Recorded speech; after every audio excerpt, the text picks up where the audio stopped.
Now, the Australian Federal Police, as we learnt this afternoon, have released details about these Medibank hackers. They've identified as being based in Russia, but what we did not learn was the identity of the individuals involved. So what do they want with our information?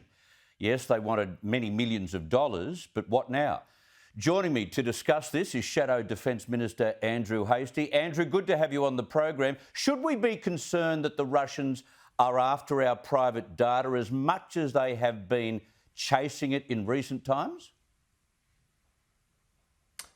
Good evening to you, Chris. Yes, I do think this is concerning because, as we know, the Russian government uses criminal syndicates to conduct hacking on behalf of the state. I'm not saying there's a connection here at all, but I think when there are hacks coming out of Russia, that is great cause for concern, given the geopolitical position that Russia is in relation to Ukraine having invaded it, and also with the rest of the world, frankly.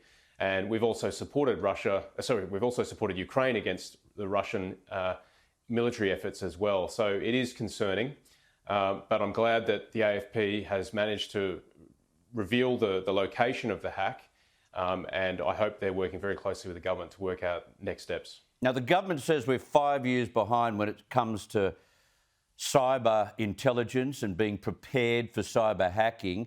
We've got to try and stop this happening again, don't we? And it's about time that the government stops, throwing flames at the previous government, your government, and start to do something, have a plan, work out a way in which we can change the cyber culture in the country. We've known about cyber for some time. In fact, as the Assistant Minister for Defence in the previous government, my role was to work very closely with the Australian Signals Directorate and the Australian Cyber Security Centre to help Australian businesses and families harden themselves against a growing cyber threat.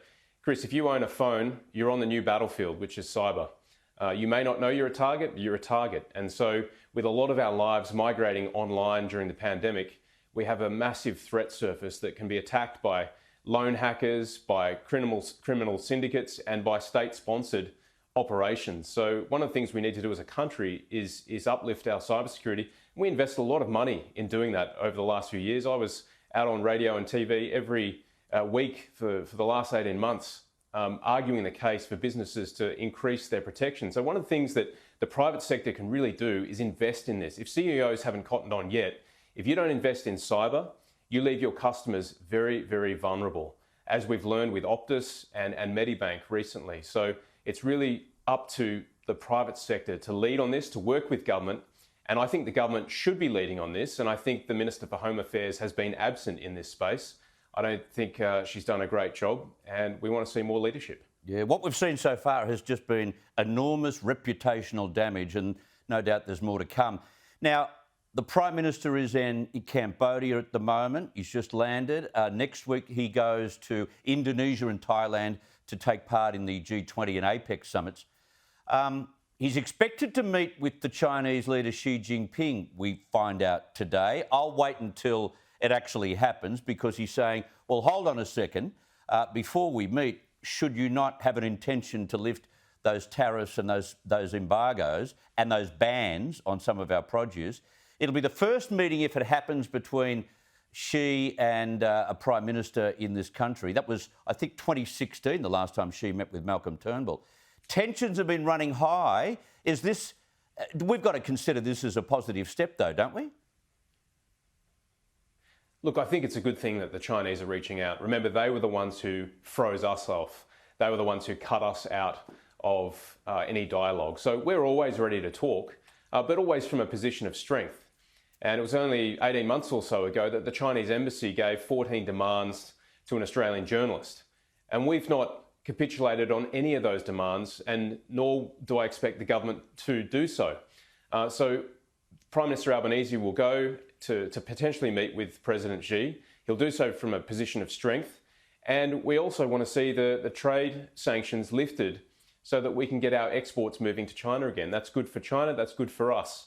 But we won't be sacrificing sovereignty. We won't be sacrificing a free press. We won't be sacrificing a secure telecommunications network, a 5G network. These are all the things that they asked us to capitulate on, and we won't be doing that. Yeah, very true. Now, to listen to the words of the Prime Minister, though, is very important. This was before he left for Cambodia on this issue on ABC Radio this morning.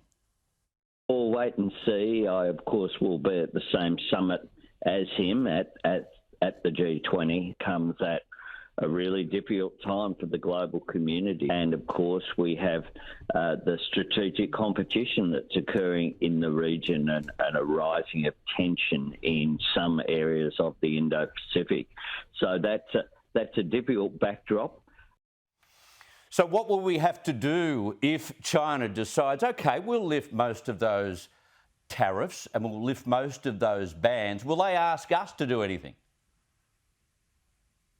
That's a good question, Chris. And I think, we should always dialogue, but we have to have a positive outcome for Australia. Remember, we're not sanctioning China. We're not freezing them out. They're freezing us out. So the test for this meeting will be whether we have our producers back into Chinese markets, I think. And that's what the Prime Minister's made very clear.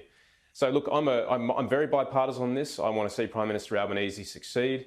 I want to see Australia in a stronger position. I want to see more dialogue with China. Let's hope it happens. Yeah. But we always must do these things from a position of strength, not weakness. Finally, Andrew Hastie, it's Remembrance Day, and as a veteran yourself, what does the day mean to you? The day is a reminder that the good things that we enjoy in Australia, we only have them because people have been prepared to lay down their lives to defend them in the past. And so for me, it's a day of reflection and a day of gratitude where I thank the many men and women who've, more than 100,000 over the last 100 years, who've given their life in the service of our country, defending our values, defending our interests, and defending our country. So it's a day we remember our veterans. And it's also personally a day that I think of the people who died in Afghanistan serving the ADF. And quite a few of them were known to me personally. So it's a special day. Very poignant, and we must continue the commemoration. Andrew Hastie, thank you very much for your time. Enjoy your weekend. You too, Chris. Thank you.